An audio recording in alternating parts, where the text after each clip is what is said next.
And what is happening, my Yinzers? Thank you so much for stopping down into the Yinzer Crazy podcast today. We're super excited to tell you all about this Pitt Panthers Hoops special that we've got on tap for you. We're fielding a whole basketball team here.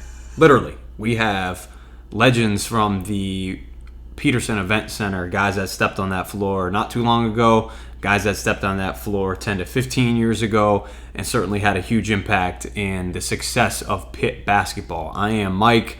Follow me on Twitter at Yinzer Crazy Show or my personal at Miked Up Sports 1. That's MIKEDUP1. And I'm so excited that you're coming along for this ride with us again. We have today for you, and I'm going to get right into it because it's a long show, Chevy Troutman, Sam Young, Carl Krauser, and Jared Wilson Frame, all talking about Pitt basketball, the resurgence, and obviously, where they started, which was a team and a foundation that was built on some of those early 2000 teams with Chevy Troutman, with Carl Krauser, that allowed guys like Jared Wilson Frame to kind of flourish under Jeff Capel, even though it was only for a year in 2019. But he got to talk about Xavier Johnson, Justin Champagnie a little bit. Some of these players, of course, that you're getting more familiar with now that Pitt basketball is back on your radar. And they should be on your radar because they're 8-3. They're 4-2 in conference. I know they had a little bit of a letdown on Saturday against Wake Forest. But before that, man, this past week they beat Duke at home. And tonight they have a chance to beat North Carolina at home. So beating Duke and UNC in a week, I think that would be a resurgence for Pitt basketball in full force, getting them back finally to the level that you had expected them to be after their early 2000s run in the Big East. You knew it would take some time with the transition from Big East to ACC. They obviously had some struggles in there mixed in with the end of the Jamie Dixon era, transitioning to Kevin Stallings. But I think we're really seeing everything coming together. These guys will tell you from their perspective how they see it coming together. And it all starts at the top with Jeff Capel right now, a man who lived it in the ACC under Coach K, can recruit that way, bringing in high-flying talent that are going to be able to score and rebound. And, it's not just a toughness-driven league. It's kind of like a Big 12, college football offense where points and the ability to put the ball in the bucket is the first and foremost with current Pitt basketball. So we're going to highlight all of that, of course, and we're super stoked to bring that to you on the Yinzer Crazy podcast. Remember, we are sponsored by Performance Auto on 1701 Freeport Road and supported by YinzerCrazy.com. Check us out. We're the fastest growing podcast in the Berg. Every week we're bringing you big guests. Just had Darius Kasparaitis, Max Talbot, Rocky Blyer, Jeff Reed. The list goes on, man. And today we're switching up a little bit. Pitt Hoops, we're dedicating some time to you. We love you. Hail to Pitt. Hope you guys enjoy. Thanks for stopping into the Yinzer Crazy podcast. As always, we are sponsored by Performance Auto on 1701 Freeport Road and, of course, supported by YinzerCrazy.com. We're super excited to get to yet another former Pitt superstar. This guy graced the court from 2005 to 2009, was a two-time All-Big East first-team player, and we learned that he just retired from professional basketball. Excited to catch up with him. It's Sam Young. Sam, how you doing today, man? I'm good, man. Appreciate it. Thank you for having me. Man, it's a lot of fun for us. We're happy that we get to dedicate a podcast to Pitt basketball because it's certainly something that wasn't on our radar the last year or two as the team struggled, but they're starting to turn things around. Let's start by first talking about your career a little bit with Pitt, man. I mean, obviously you were a terrific player. It led to a really decorated professional career. But you kind of came onto the program just as they had transformed into this new powerhouse in 2005 after some of those early Ben Howland teams. What was the vibe around the city, man, and the program when you first came into Pitt? The vibe was cool. I remember coming on the campus and we was calling Carl Krauser the King of Pitt. I know. No, this is an inside joke with me and my friends. We used to call the King of Pitt, and I was like, man, one day I'm gonna be the King of Pitt. So that was my whole little thing with my friends. So when I first came on the campus and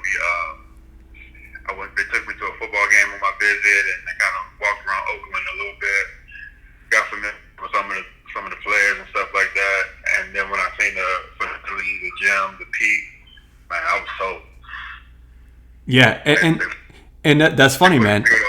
They put a few of those highlights on the big screen. I was sold. Well, you certainly contributed to a lot of highlights that are showing now at the Pete. It's funny, man, that you called Krauser the King of Pitt. We're obviously going to be talking to him on this podcast as well. I won't ask you for any dirt though, but you have any funny stories about Krauser, who I'm sure was kind of a mentor to some of you young guys at the time, right?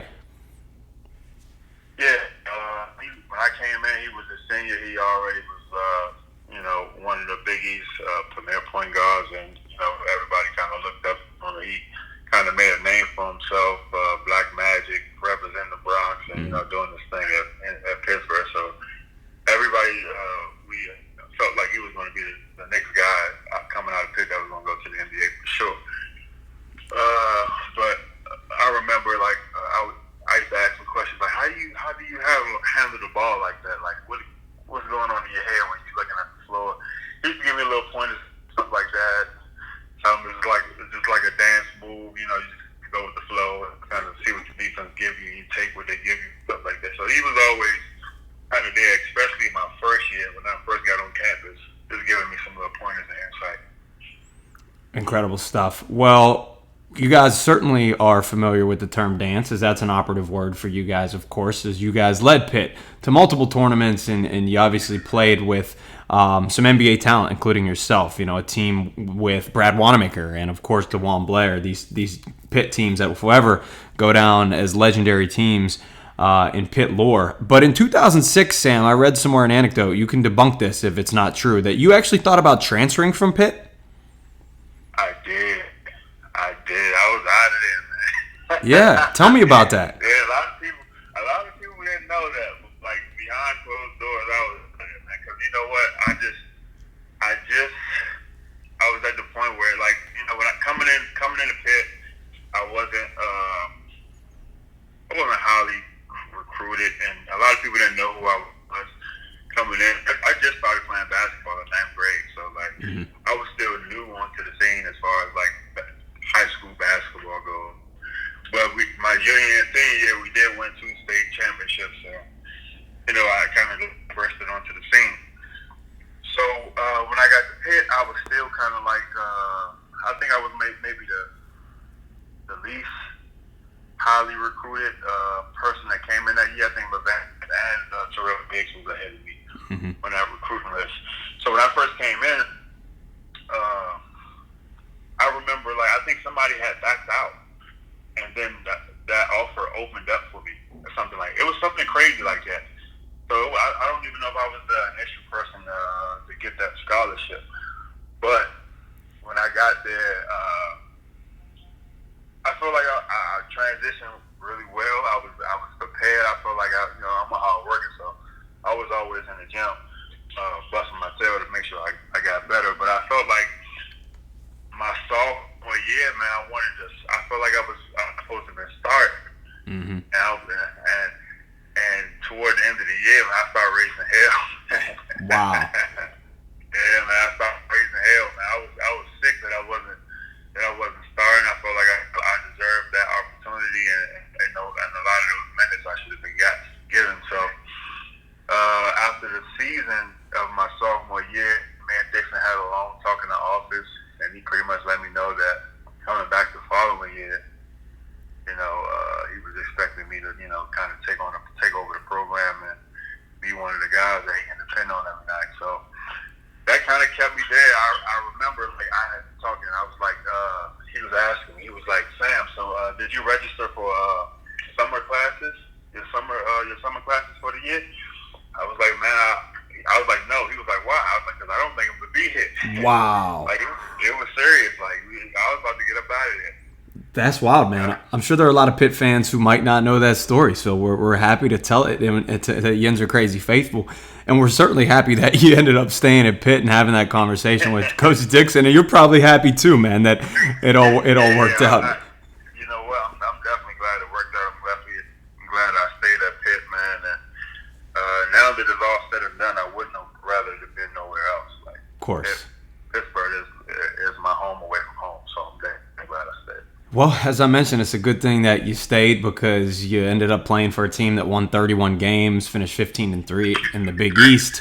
Of course, you had an incredible NCAA tournament in 2009. And just a great season overall. I have a quote here. UConn former coach Jim Calhoun, you've probably heard this before. You dropped 56 in 2 games against him, and he said, quote, "There hasn't ever been a player who gives us as many problems as he does," when talking about Sam Young. What did that mean to you? What does that mean to you today when you think about such a legendary coach heaping praise like that on yourself? You know what? I'm not sure if I heard that. I'm not sure if I really paid that any attention. This is my first time really hearing speaking on it. I promise I didn't make it up. I don't have Coach Calhoun's number. That's big. That's big time. Yeah. He's definitely a legendary coach, and for him to kind of have me in high regard, at that level, it was good. We definitely was giving them a run for their money. I just think we was a matchup, the matchup problem for them. For sure. I think that year, Villanova, for some reason, they was a matchup problem for us, even though they would lose to everybody that we would beat. And the same goes for UConn. Not that we was losing, but we was just a matchup problem for UConn. For some reason, the way they played us, we was able to just, take advantage of them every time. Yeah, I won't bring up Scotty Reynolds because it's still one of the toughest memories of my life. I'm sure even more yours. But I will bring up something that probably puts a little more of a smile on your face. When I think back of Pitt basketball and Sam Young in the mid-2000s, of course you were a phenomenal player in all facets of the game, but I think about dunking, man. I have to. I think about you getting above the rim and putting on a show. So I'm going to ask you maybe the toughest question of the entire interview. Do you have a favorite dunk from college? Is it, or maybe it wasn't even in college? Something you did on the court where you even wowed yourself? And I had a dunk that I did. I don't think nobody really noticed it or seen it or paid it. I still have the picture. They called the travel on the dunk, and when we seen the replay after the game, we watched the film and seen the replay. It wasn't travel. No way. They called the travel on me, but I jumped over this dude. This is my freshman year. You went Vince Carter on the guy. This might have been one of my favorite dunks that I had at Pitt, but it didn't count. Dude, that is tough. Outside of that, I remember I had a dunk at Washington. I remember Mike driving down the middle and then dishing it off to me, and I came baseline and I dunked it on some. I can't remember who I dunked it on, but I can replay the highlight in my head. That was a crazy dunk. And I had one dunk at Marquette my sophomore year. Was crazy. That was on top 10. I watched that dunk like a million times. Dude, I've always said if I could dunk a basketball that I would just have it on repeat on my television in my house 24 hours a day. I would just be watching those highlights left and right. So we're going to search for that dunk, as you mentioned, against Washington or Marquette and see if we can put it in our article that we upload with this podcast, and so fans can know what we're talking about. Man, that's kind of crappy. That's kind of crappy that you didn't have that dunk where you Vince Carter the dude and it didn't count. But we'll see. I'll talk to somebody in the Pitt archives to see if they can pull that one up as well. Hey man, let's wrap up with just talking a little bit about Pitt basketball and their current state. Obviously, the reason we wanted to put this show together is because I think a lot of people's passions for Pitt hoops is starting to be reignited a little bit after some darker years over the past handful, and now the feeling around campus and the Oakland Zoo, even during a pandemic, kind of takes you back to your playing days or the early 2000s with Carl Krauser. So with all of that said, man, I'm sure you keep an eye on the program as much as you can, and I'm sure you're obviously rooting for nothing but success for Jeff Capel and those boys.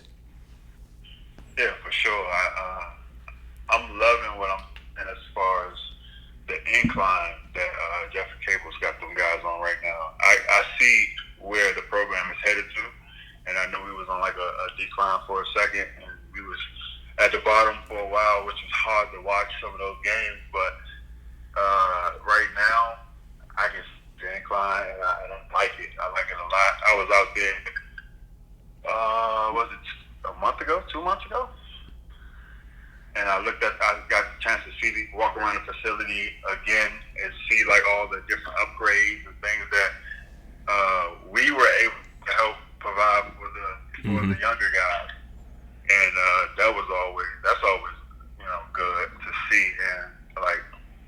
fact that they're playing back like Pitt, that how we played back in the day, and they got that grittiness to them. I love that. So, I mean, I'm in good spirits with.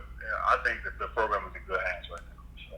Love that, man. And I like the word you used, the incline. That should have been your nickname in college. You were Julius Page, the incline, because you guys were always getting up over the rim. I've seen a couple of dunks for Julius Page. Them dunks are crazy. But I know I had some good dunks, but Julius has some good dunks too. You're humble, man. You're certainly humble. Is what made you a great player throughout the years. And congratulations on a good professional career as well. You obviously spent a little bit of time in the NBA, and then you played internationally overseas. And you just told me before we got on the phone that you kind of entered that retired life. What's the next phase look like for Sam Young?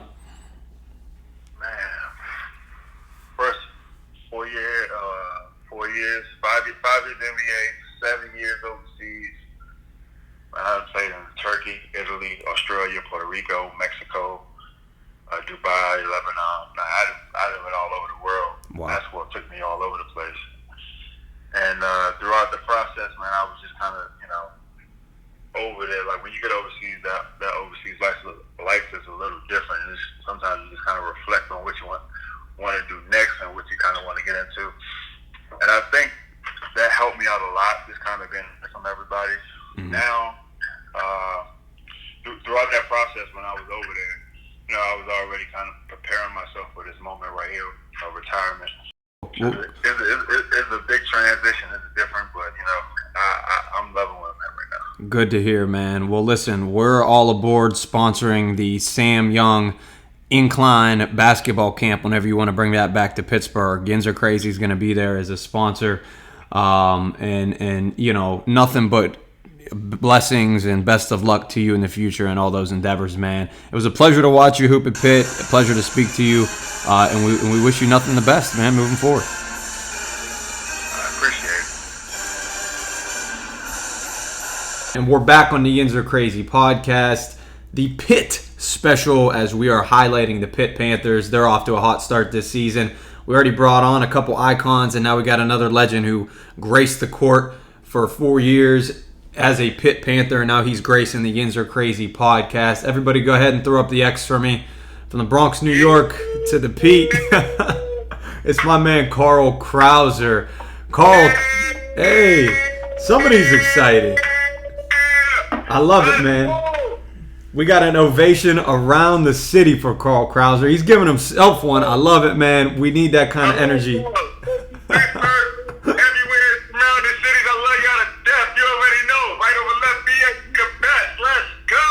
My guy sitting with us on the podcast right now. Dude, I just mentioned it to you. We had Sam Young on the podcast just a little bit ago. He was talking about you. He said that when he came to Pitt, you were the king of Pitt to him. That's kind of like what you were to him. You were the king of Pitt. So I want to know from you, when you came to Pitt out of the Bronx, you're 2002, who was that guy for you? Did you have a guy? Was that a Brandon Knight type, a Julius Page type? I'm going to tell you, see, look, we had a different mindset. And this is what I want to explain to people about life in different generations. Mm-hmm. When you come from different generations and you're a little older than certain people, I'm like I'm older than Brandon Knight, so he used to watch me play AAU as well in Vegas in an Adidas Big Time tournament, and I used to get first team all Big Team, and we used to go to double pump tournament down in Los Angeles after that. The double pump tournament. So. Mm-hmm. These guys watch me play, so they got a chance to go to college because of different journeys. So I say that to say this. I already accomplished a lot before I got to Pitt. Mm. So these people knew who I was. You get what I'm saying? I already played against pros and finished the pros. I killed the pros already. So I was just pretty much waiting for my time and developing my game while playing collegiate basketball and experiencing and learning how to be more of how you say student athlete, sure, but also more of a student of the game and learning from people who already played in that time. So Brandon taught me a lot about greeting the referees, but just in a different way. Mm. He taught me about remembering their names and stuff like that. Was big because you know, they like you know, to be, you know, groomed a little bit. You know, they like to be talked to in a little different way. So of course, you want to get on your side. That's a smart thing. You get what I'm saying? And that just, it's a testament to how smart he was on the court. So I took things like that to heart because I learned from everybody. I'm not just one of the guys that pick and learn from different people. So I say this about Sam. I used to tell Sam about how I used to sleep in that gym and go to sleep in the field house. And sometimes the security guard would let me turn off the lights because he knew I was going to be in there till like 4 or 5 in the morning anyway. Wow. While everybody's at the store. And then I would come back, you know, I learned how to turn the lights off. I turn the lights off and I shut the gym and I'd be out. You know, and that's how it was because I was dedicated to my craft. I already studied too much. I already put in too much work. I already put myself into too much danger to give up. So when I met Sam Young, I'd seen his dedication. I seen his hunger. And I knew he was a special person. I seen his mom. She put the work in. I seen everything else. So I knew it was just in my heart to pay it forward, to give back to my brother. And I had to. And I told him when we was riding around in that gray Lincoln he had with the black tent. When we was riding around on there Atwood Street. And I told him, you have to get out of here. You have to get out of here. You have to stay a couple of years, work on your game, get out of here. Same thing like I told DeJuan Blair and the rest of it. From DeJuan Blair to Brad Wanamaker to Lamar Patterson to everybody. I'm telling you, I have this connection with these people because these are my brothers. Man, shout out Atwood Street. I had some buddies who lived on Atwood Street. That's great. They'll love hearing that as well. And pizza on Atwood Street. Shout out Antoon. Damn, man, throwing it back. Shout out Antoon's, a $5 pizza. You ain't kidding, man. You needed your energy to play in those games, right? So everybody had to get a $5 pizza every now and then. Come on, man. They fed me when I only had $1 to my name for 2 months and they took care of me. Listen, man, you talked about some of the names and players that you played with in your journey. You guys really helped pave the way for these newer generations of Pitt basketball teams and Pitt basketball fans like myself, right? Somebody in their 30s who grew up as a teenager idolizing you guys, watching you guys play. Even today in your 30s, what does that mean to you when you meet people, when people come up to you and are like, man, you're the reason I love Pitt basketball? That's got to have a serious impression on you, right? Yes, it does, man. You know, it sometimes brings me to tears, you know, like when nobody's looking, you know, sometimes because they don't know, a lot of people don't know what you've been through, like in your journey, you know, things that, every different thing that you've been through. I'm talking about in your household. I'm talking about to get to practices, to school. I'm talking about just to make it home day to day, or just to smile sometimes, you know, and growing up in the Bronx, New York at the time I grew up in. And in those generations in the 90s and in the late 80s and the 90s, you know, everything was physical and very violent. So making it through that and getting the chance to see my goals, you know, see everything I said through, it felt great because my kids at home, my other people that I met in different cities and states playing AAU or just in different encounters, prep school or anything else, these people actually seen how determined I was not to let anybody or anything throw me off track. And I take that to heart because that's what gains fans. People that see and appreciate your talent, people that see and appreciate your hunger and dedication, they see that you're different. You're willing to go the extra mile to stay out of trouble or to get to this workout or to get to this practice or to learn from this person or to call this person. It's that serious. Yeah, a lot more goes into it than just the dribbling and X's and O's, right? Right, and to hear these people shout out from the street, hey, Krauser, and throw up the X, hey, Krauser, calling the Krauser, hey, Krauser. I'll be like, oh, baby. You know, even the ladies, the older ladies, they stop, and she goes to the ladies, you better keep throwing up that X, baby. You better keep throwing. And you know, I'm just saying, it's real love when I'm out here teaching these kids because you know how many fights I've stopped when they're coming off these school buses or different things, different stuff people don't even know that I do. You know how many people I stopped from ODing in cars or hit people? I say police officers out here and different things, but these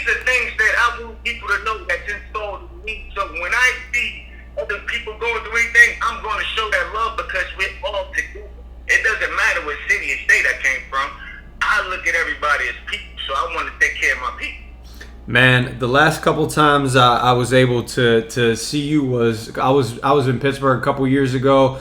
During the tough year when Kevin Stallings was around, and you were kind of hanging back watching the games, and you aren't kidding. I would see you walk along the baseline, and even people in the crowd behind me would start throwing up the X. You knew who was coming around right when that X was being thrown up, man. And that's something that you obviously took from from the Bronx, I should say, growing up in New York. You were very prideful in that. Still take a lot of pride in that, of course. Was winning the Big East tournament in New York the best feeling you ever had as a Pitt Panther? You know what? That was actually a great feeling, but it wasn't the best one. It Okay. wasn't. It was funny because I'm like a guy that's goal oriented. I'm goal driven. Mm-hmm. I watch Michael Jordan and Kobe and those guys. So I try to emulate certain things with winning and not giving up and competing as hard as I could. And it's amazing to know. Like, I used to take my practice films home. I used to take my game films home. I used to take all of that home right after the games and watch them right. Like, I was that determined. So I was that serious with it. So to see this, it's like a super blessing. You know what I mean? It's like a great feeling. I thank God every day that I had certain people out there, like the people, the Yinzer, the younger guys, the younger people, the younger generation will come up to me. They're 19 years old, 27 years old. They're coming up to me throwing up the X. And I'm like, wow, what would he know about the X? But he said, hey, my dad took me to this game. Yep. My father, and you know what? That means a lot to me because they're connected. They were invested. And they believe, just like we put on that T-shirt, we believe because we were all we got, just like we said again. And that's all we had. And we fought for that since we had Aero Pastel to the real D, to the T-Mac, to everything else. You get what I'm saying? It was a journey. It was a real journey. And I thank people, all the great people of Pittsburgh, all the great fans surrounding areas and other cities and states and around different countries. We appreciate you because without your belief, man, it wouldn't be possible. But God is blessed, and thank you for everything. We're talking with the Pitt Panther legend himself, Carl Krauser, on the Yinzer Crazy podcast. Man, before we get into some of the stuff that you're doing now off the court with your channel and whatnot, I want you to talk to me a little bit about Jeff Capel, because this is a Pitt show that, we're touching on, the program kind of turning around a little bit, feeling like it's headed back to the glory days of the 2000s, early 2000s when you were there, and guys like Sam and Brad Wanamaker, Ashton Gibbs, some of those guys that you mentioned before. Jeff Capel, I'm sure you've probably met him once or twice just because you're around the building often. It seems like he has these boys headed in the right direction, and I'm sure you're excited watching them from your bird's eye view. I'm going to be honest with you. I have to keep it infinity, like I say on my show. I appreciate all of these players, all of these guys that come to there, all of these different unique players that come and bless us on the court with their talent and bless us in the classroom with being student athletes and taking it serious and representing their families in real ways. I am always going to be in support of those young players playing. You get me? And sometimes I'm not going to be in 100% support of the coach. Like I wasn't in 100% of support with Coach Stallings because it just wasn't working out. You know what I mean? So sure. I still supported. I still was screaming. I still had my Pitt shirts on, and I still represented. And that's how it's going to be. And that doesn't matter who the coach is. Like, you never know if Coach K was going to stay there. You don't know about his longevity. Nobody's a genie. You get what I'm saying? I know I'm that old magic, but I don't have that wizardry to know and tell the future. If another man is going to be in his job for a certain amount of time. Right. You get me? Seeing these young players work as hard as they're working, I'm super proud of them. Like, I only ask, and I've only been asking Coach Capel on Instagram in different ways, and I mean, like, through the media, through phone calls, like, I always wanted to be involved in helping these young players because I knew I could have helped speed up the process of the positive growth of the Pittsburgh Panther University basketball team. Like, right. It's just simple because I am the person that helped us win, that helped put us on the map. I helped give us success, and I want to continue to see us have success. So I always want to be the person that's up there rooting for Pitt. When Steven Adams came here, I was the first person to work him out right off the plane for an hour and 45 minutes. You get what I'm saying? In the back auxiliary gym. Mm-hmm. But I always want to be the person that's going to help because I'm great at player development. But at the same time, I'm really appreciating where and who my alliance and my loyalty stands with. But it has to be reciprocated. You get what I'm saying? I don't want to see Steph Curry, Tatum, and he starts talking to my Pitt brothers, and there's no other Pitt brothers speaking to these players. Right. It almost sounds like you're a little disappointed, Carl, that you aren't on staff in some regards, in some form of player development.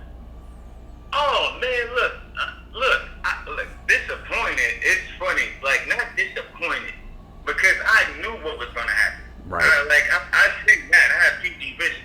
I knew that was going to happen, but I feel bad when, even if I'm not on staff, at least allow me to interact with the players, because this has always been going on. This has always been transpiring. We have had this connection. I've always given people their nicknames. I always talk to them about different things on and off the court that you can't. I have a different type of connection with them. For sure. You get me? So I want to be the person that, I can help get something out of another player, or I can help develop another player, or help them understand certain things that you might have going on. It's only a plus to you in the university. It's not hurting you. Some people they feel challenged. You get me? Uh-huh. And they feel lesson, and when somebody else that has talent, that has that different alpha male mindset, but also knows what he's talking about, they feel threatened by that. And what I'm trying to tell everybody, and what I'm saying right now on your show, I'm only for helping people. I'm only for the positive energy and the positive vibes, and I want Pitt to do well. But I want you to learn from the past so you can succeed in the future. Yeah, and I think you're certainly a great person to help pass that message along to current Pitt athletes. And it sounds like it might not be reciprocated right now by the Panthers staff. But I'm not here to make assumptions, man. I'm here to talk about you and your glory days and the return to prominence with this Pitt team. I know you're doing a lot of good things off the court, man, including this really cool YouTube channel you got, and you're doing you're still hooping in some capacity, right? You're teaching some kids, and talk about your own kids who are getting into basketball now, I'm sure, right? Well, I'm in development stages of helping people on the road, starting camps abroad, getting my Respect My Journey training on the road. A lot of people want me to do camps. They want to know the pricing of different things. And I just want to be there for them. I want to be able to consistently be there for them, so there isn't any stain in my name, because I take this serious, and I want the development of these players. It doesn't matter where you come from. I want it to be a great experience. And the Respect My Journey, that is more than a podcast. Mm-hmm. That is my heart, my blood, sweat, and tears. And that was something I vowed to continue through the passing of my mother, Joy Mays, and the growing of my son, Jaden Krauser. And I understood I had to be a better person and more consistent and more positive in their lives and other people, my family's lives, so I can help other people. Mm-hmm. So with becoming a personal trainer in Dallas, Texas, with becoming a personal trainer out here in Pittsburgh, that it broadened my horizons with just mm-hmm. as far as health and education. But at the same time, I knew that a lot of basketball players were lacking different skill sets, and they even just your muscular set. A lot of these kids, they are very thin. They are very thin, and I don't understand if you have a buff weight trainer, or if you have a real buff just a deep size. Why wouldn't that show on the players? Why are there so many slim players? They need Antoon's Pizza. I'm telling you, man.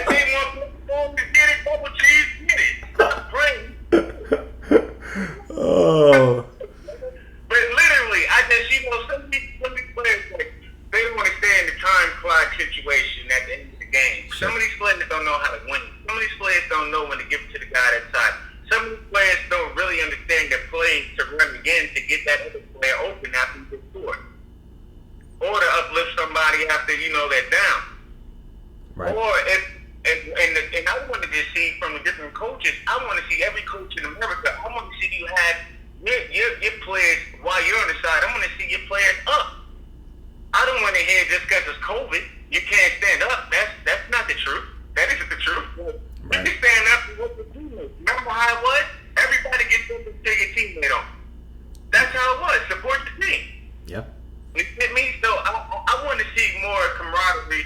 I want to see more teamwork. I want to see more passion, heart.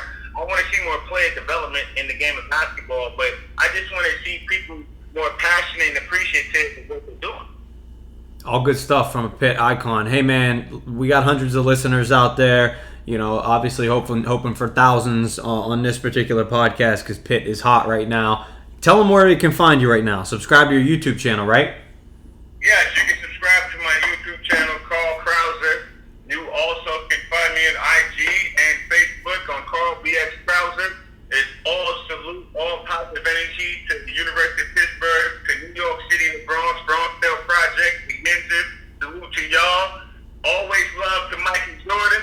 Thank you for having me on. Salute to everybody, and right over left, we the best. Thank you. Welcome back. Thanks for checking in to the Yinzer Crazy Podcast, Pittsburgh's premier sports podcast. You're hanging alongside Mike and Jordan York, of course, the co-founders of YinzerCrazy.com and the Yinzer Crazy Podcast. I want to give a special shout out and a plug to Call for Catering. They're local, like Jordan and I are, from the New Kensington area and are in the Western PA area, of course. This is a company that produces some of the best food you will ever see. Call for Catering. They can be reached at 412-480-1170. They're giving back to the community. They're making some delicious meals. Really nothing but good things to say about Call for Catering. So happy for local to keep supporting local. And that's what we're going to do here on the YC Show. We hope you're enjoying the Pitt Special Podcast. I'm going to bring JY in for a little bit. JY, this has been a ton of fun so far, and I know Pitt Basketball, you and I, we grew up in the 90s and 2000s as teenagers. It meant a lot to both of us and had a big impact on our lives growing up. Yeah, I mean, my Uncle Patsy and my Pap, who's no longer with us, they both had season tickets, so I was pretty much like when the Pete opened up, and I was there every weekend, as much as I can, the Big East days, and to be able to have some of the guests that we had on our podcast today, it's just amazing because I literally, grew up. I think I might have a Sam Young jersey, still at my home. So it's really cool to see where they're at now. And, a lot of them play professional basketball and are still, doing stuff in the sport, and as well as just, being Pitt graduates and wherever life took them. So, yeah, this is awesome, man. This is a very cool podcast because everyone knows, my love for Pitt sports, and I'm just excited, man. I'm excited for this podcast. Bro, I can confirm it. The Pitt 2-3 in blue and gold. I've seen that sucker in your jersey closet. You got like 80 jerseys mixed in there, and the Sam Young is one of them, of course. You guys heard from Sam Young. You're going to keep hearing more quotes and insight. Me, and it's remained great. Yeah, Andrew. Yeah, you're right. It works for other players. That's the cool thing when there's not a last name on the back of the jersey. Hey, we're fielding a whole Pitt basketball roster today. My question for you is, if we got Chevy Troutman, Sam Young, Jared Wilson-Frame, and Carl Krauser, that means we need a fifth to field a team. I'm putting you out there. Are you ready to go play with that team? I don't know. I don't know if I can be the fifth man, but I'll be the sixth man. You're always better with a little less pressure off the bench in a reserve role. Yeah. We might have to roll 4 guys and a cardboard cutout out there.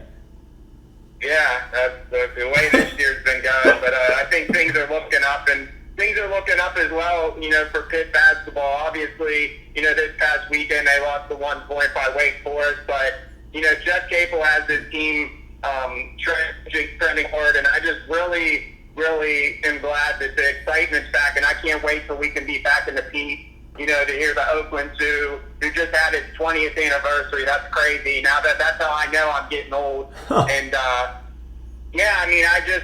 really enjoy watching this team because I just feel that they have the confidence, and, Jeff Capel was just such a good hire. I mean, we had the Kevin Stalling days, Ben Howell, and Jamie Dixon, but I just feel that Jeff Capel brings that sort of swagger that Pitt is looking for. And, I mean, the Big East days were the best days for Pitt basketball, and obviously, like, if you pay attention to college basketball, the ACC is the best conference to say right now, might be the best team in the nation. So I just really, Pitt gets to play these teams year in and year out, so it's just competitive, basketball, just like the Big East days. So I really look forward to watching this team for years to come. You cut out there for a half second, but you did say Florida State. They're absolutely kicking ass right now, dominating. And Pitt, as we already talked about, has a chance to beat both Duke and North Carolina within the span of a week, which would be an incredible accomplishment. We mentioned that Yinzer Crazy is the top Pittsburgh sports podcast right now. We are the Breakthrough Pittsburgh Sports Podcast. Our guests do not stop. As mentioned, each week we're going to continue to have unique, creative shows for you, including this one where we rallied a whole Pitt basketball team on for you to talk Pitt hoops right before a big contest against UNC. But I want to quickly, before we get on to our next Pitt guest, tease something else. Is it possible we have a Yinzer Crazy song in the works? Yeah, I kind of like been taking a break from social media. I've been taking care of myself, but behind the scenes, I've been working with some talented producers. So there might be a Yinzer Crazy song in the works, and we're gonna have a cool video for it, and maybe a full sports album to complement it as well. Wow, all good stuff. We got a Yinzer Crazy song from JY. The Pens are hot. They've won 4 games in a row. Pitt basketball is looking good. Yeah. And we won't talk about that Tom Brady Super Bowl thing or anything like that. We'll leave that out. I don't even know if I'm going to watch the Super Bowl this year. Maybe they're just the commercials. Yeah, I think hopefully there's something else. Like we'll just, DVR the Puppy Bowl or whatever before it and watch it the whole time. Or maybe we'll be featured in a Super Bowl commercial. You never know over here at Yinzer Crazy. We're always bringing surprises to you. Look for us on your television screens too as the Penguins games air this week. You might catch us, our faces, with Ashton Gibbs, another former Pitt legend. You never know. All right, JY, let's get back to the Pitt guys. Can you give me a hail to Pitt? Hail to Pitt, baby. Back here on the Yinzer Crazy podcast. So far, you've heard from a number of familiar Pitt voices, and we're super excited to bring in another. This guy, of course, played for the Pitt Panthers in the early and mid-2000s. He's a first-team All-Big East player in 2005. And he's a part of a long-lasting legacy at Pitt. It's Chevy Troutman. Chevy, how you doing, man? Thanks for joining us. Hey, man. Thanks for having me.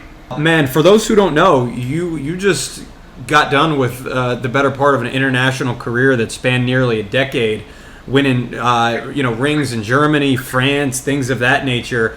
But it sounds like you're starting to settle back down in the Berg, right? Yeah, man.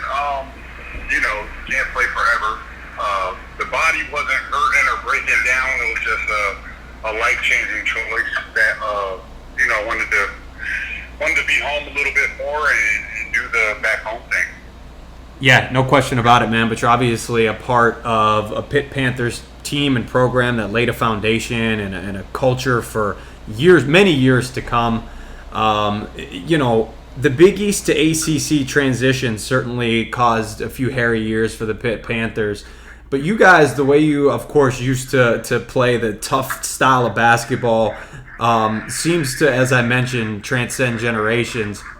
When you look at the comparison now, from Big East to ACC, I'm just curious from your perspective, how much do you think that has changed, and has Pitt finally kind of caught up to the ways of the ACC? I think the style of basketball had to change, especially for Pitt if they wanted to keep on producing a conveyor belt, I should say, of a professional type. We had a lot of professionals that could have, would have, should have, but didn't. Mm-hmm. But we didn't have the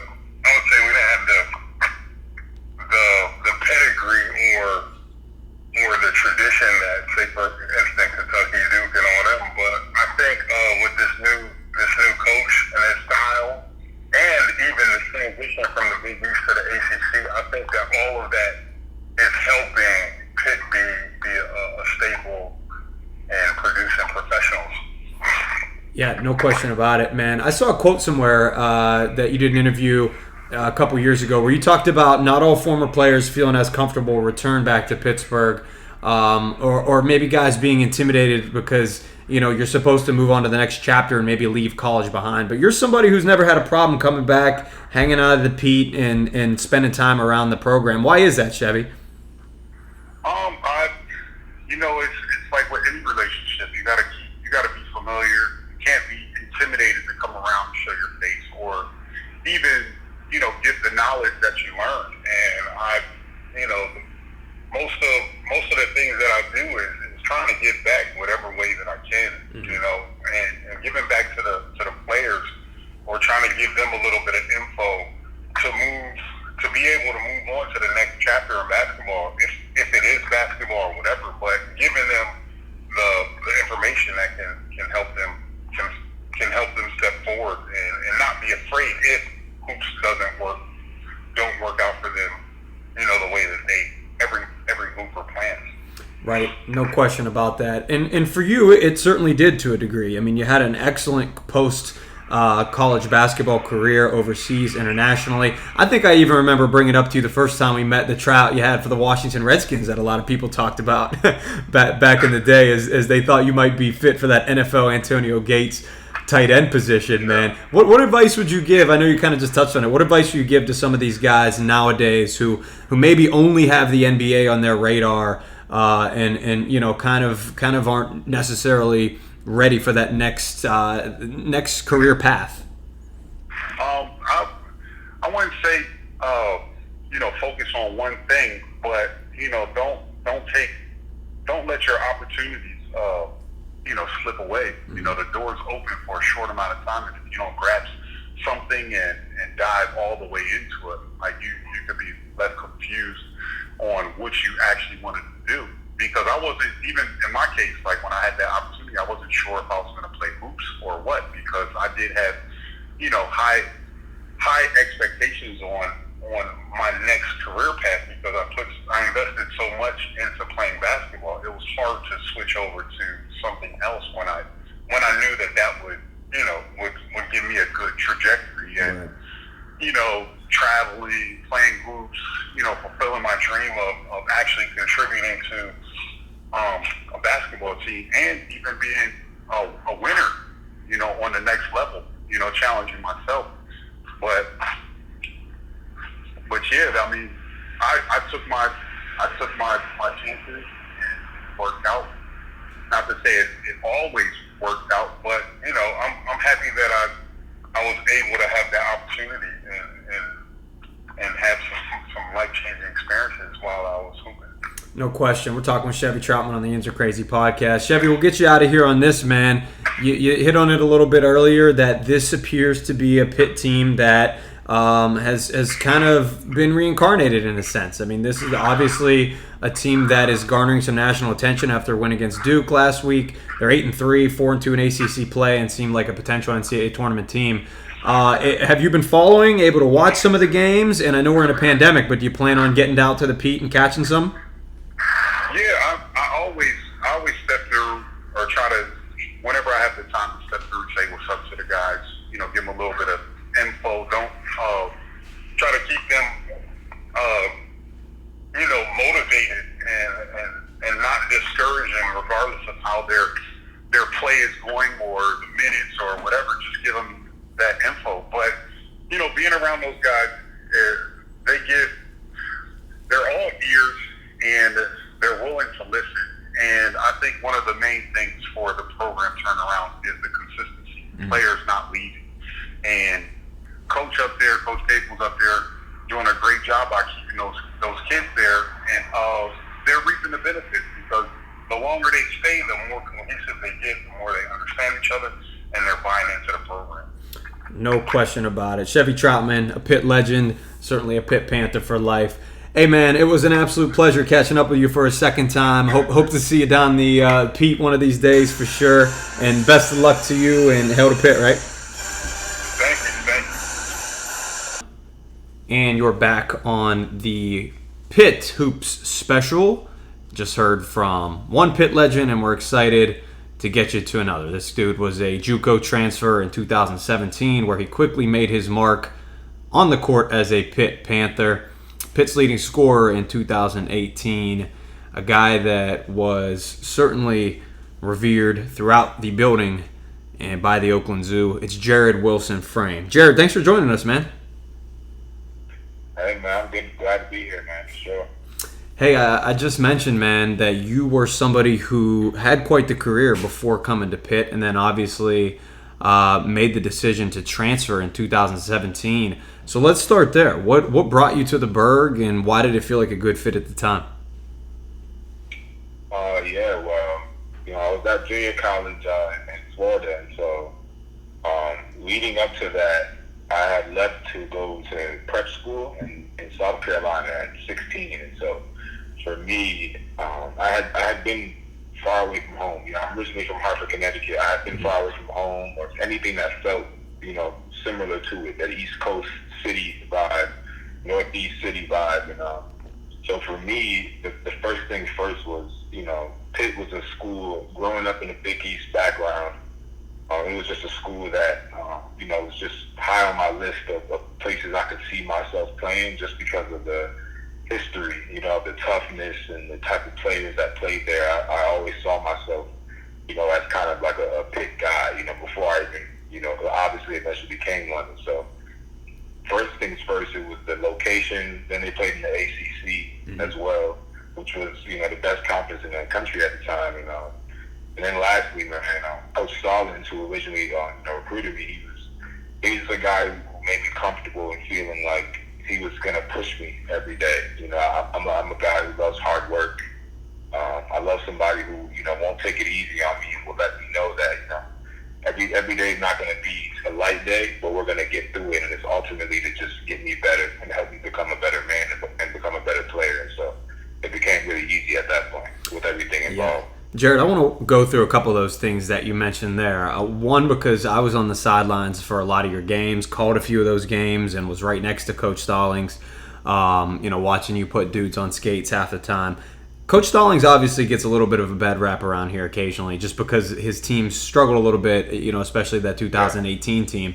But I remember Coach Stallings as being such a good dude, a guy who fought for you guys, a guy who was always kind of at the forefront of the negative conversation. But I know that you guys had a different perspective surrounding him as a person and a leader, right? Yeah, for sure. And that's good. That's good you asked that question. I actually was just talking to one of my former teammates. I was actually talking to Marcus Carr. He's playing for Minnesota now. He's one of the best players in the country. Me and him, we're super close friends, and I was just talking to him, I was just saying that, for what it was worth, obviously from the outside, we lost a lot of games, and so I understand from a fan's perspective, a supporter's perspective, the negative light they would probably see him in, but for us, man, like he was that dude, he cared about us, just way more than anything, he would fight for us, he would go to bat for us, and he ultimately just you could tell that he had a genuine feeling about him of wanting us to become the best players and best men we could become. And he did that every day, no matter what was happening. During the whole time we were losing, we never felt like he, was mad at us or hated us. It was genuine love the whole time. Still were able to have happy moments and moments of smiling throughout that, time that was really rough for everybody that was involved. I'm glad you're able to speak on that for sure, man, because I felt the same way. You were in the know far more and way closer than I was. But like I said, I've told a lot of people the same thing. This is a dude who I remember him one time walking over to a game where I was helping on the broadcast with a replay machine just randomly. This is 3 or 4 years ago. And I had told him basically that the call was wrong and in Pitt's favor. And the ref comes over to me and basically is like, he can't tell you this. I'm going to kick him out. And Kevin Stallings pretty much looks at him and goes, he didn't tell me anything. So if he had my back, I was like, I'm sure he's going to have this team's back for sure, man. Hey, you mentioned the name Marcus Carr, and I was literally going to ask you about him. You said you were just texting with him. He's a Player of the Year candidate, absolutely balling out of his mind over there at Minnesota. When you guys talk, do you ever talk Pitt? Is it you keep it just things pretty straightforward with what he's doing now? It definitely comes up for sure. Sure. We have a close friend group, and so so Cameron Davis from then, and Shamil Stevenson, and myself and Marcus. We since going to Pitt together have all been just really close and stayed close throughout. And so we definitely talk, a lot about everything.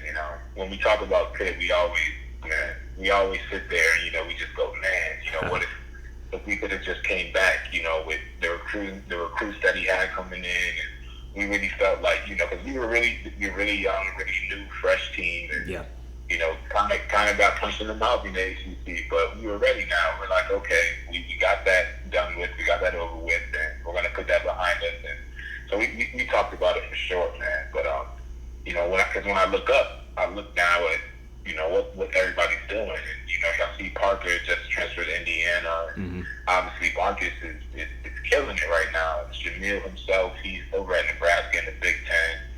Cam went over to Weaver State and was a key contributor on that team. So we always talk about it, like what if, and it's fun to talk about because, like I said, the love that we got from that coaching staff was so genuine. We knew that if we did have the chance, we would have grew into something, special and something that people would have eventually, got behind and supported. So. No question. Well, it's a great transition because it's a culture now that you're seeing that guys like you and the names that you just mentioned help create. There's no doubt about it. Just like the early 2000s team maybe paved the way for these mid-2000s teams, you guys are going to be the individuals who certainly paved the way for this next generation. And I want to ask you about that a little more specifically because, man, you lived out the transition period. You lived in that Kevin Stallings era to the Jeff Capel era because you had 1 year with him in 2019 where you're the second leading scorer.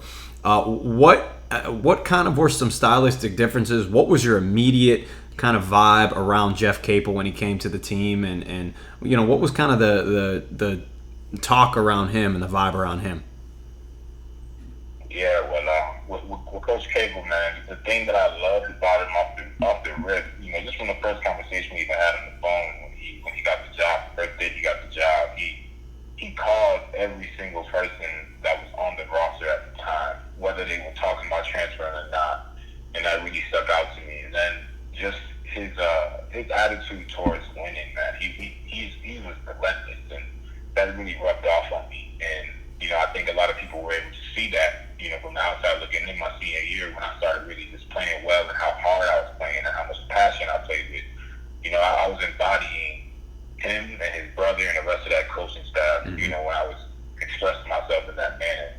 And so the one thing that really just jumped off the page when he came around was just he wouldn't settle, for anything. He wouldn't settle for anything less than greatness. And like I said, that's something that I always tried to carry myself with. And so to see somebody who had that success and still was that hungry was definitely just impressive and easy to follow, especially for someone who, like I said, has been through all the things he's been through and had the success he's had, played for Duke, played for Coach K. And so he had greatness around him, greatness in him, and when he spoke, it was with conviction, and he was just an easy guy to follow.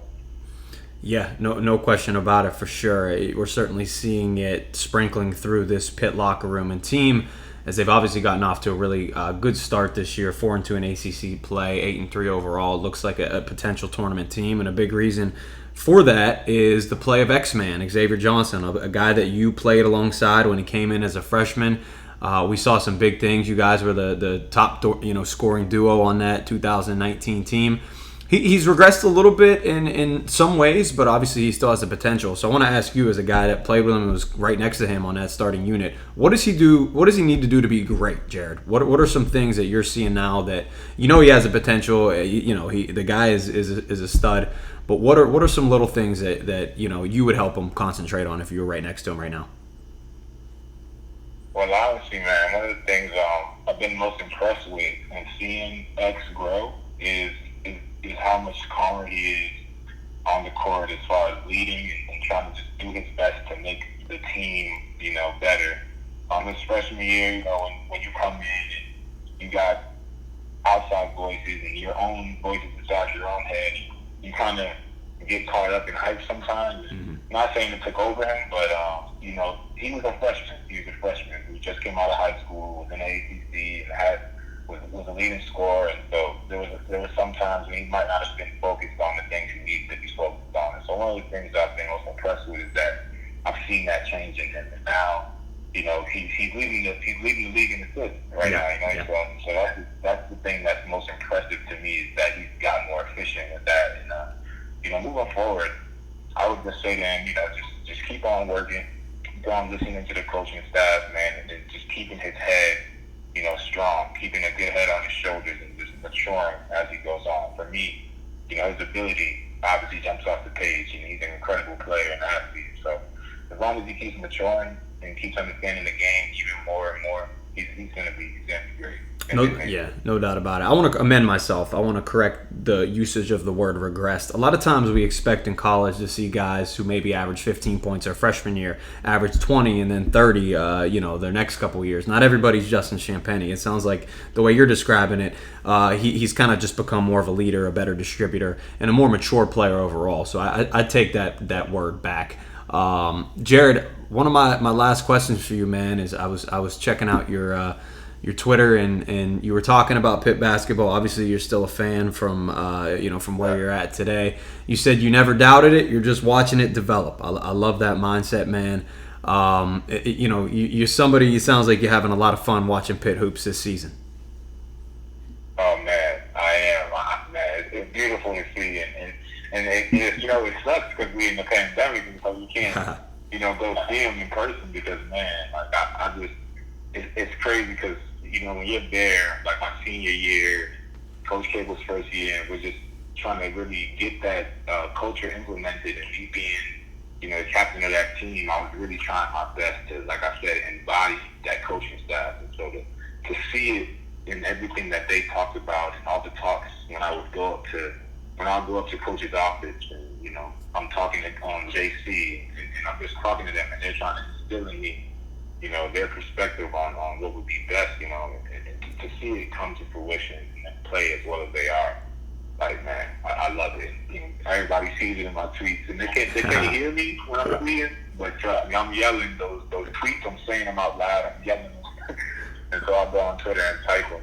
You know, it's just beautiful to see, man. I love it, man. You got the caps lock on full force on those tweets.